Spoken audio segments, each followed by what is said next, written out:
Yanky, the best business books you have read ever? Oh, I thought you were going to ask me a difficult question. 5 books come to mind, not because they're necessarily the best written books ever, or because their message is the most important ever. They are highly readable, very accessible, and I think that they cover some really fundamental aspects of the business and management world. And the first one is Blink by Malcolm Gladwell. Gladwell is a very popular writer, and it's not that he comes up with new stuff, but he finds research and converts this research into very accessible findings that with Blink, for example, it's all about the 2-second blink moment that everyone has whenever we encounter someone new. And of course, this has amazing repercussions. Every time you interview somebody, meet somebody for the first time, it's an important lesson and very easy to understand. So I like that. I think it's a good book. Fierce Conversations by Susan Scott, which is really about communication. It's fierce, not angry, but fierce as in sharp and focused. And her message is very simple. She says, the next conversation you have could be the most important conversation in your life. If more people remembered that every time they sat down to have a conversation, I think that we'd all be in better shape.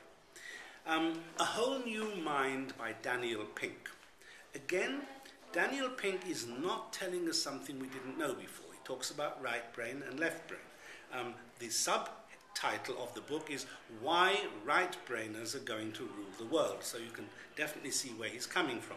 And of course, it's a plea for more right-brain thinking, more creativity, more openness, less rigidity, and no one that I've ever come across explains the right-left brain difference better than he does.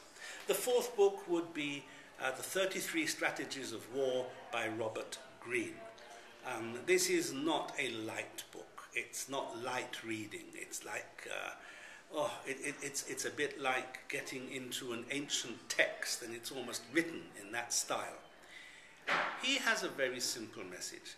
Life is war. Business life is even more like a war. And if you don't look after yourself, and if you don't protect yourself, you will be attacked and you will be defeated. And he says this applies to all business. And so he talks about specific strategies that help you overcome the obstacles and the people who are out to get you. Conspiracy theorists are going to love this book. And if you're not a conspiracy theorist, there's still a lot in there which I think is very valuable. The final book in my top 5 would be Ken Robinson's book called The Element. Now, Ken Robinson is one of those original thinkers. It's just a pleasure to look at him on YouTube, to hear him speak, and to read his writing. He believes that our educational system is all wrong. He believes that we, instead of encouraging creativity, we stamp on creativity. And since that is one of my pet themes in life anyway, I was very drawn to this book. It is a plea for letting creativity take over instead of the very narrow-focused education that we all get. And he says our businesses are suffering because we all went to school, basically, and I agree with that. So there's my top 5.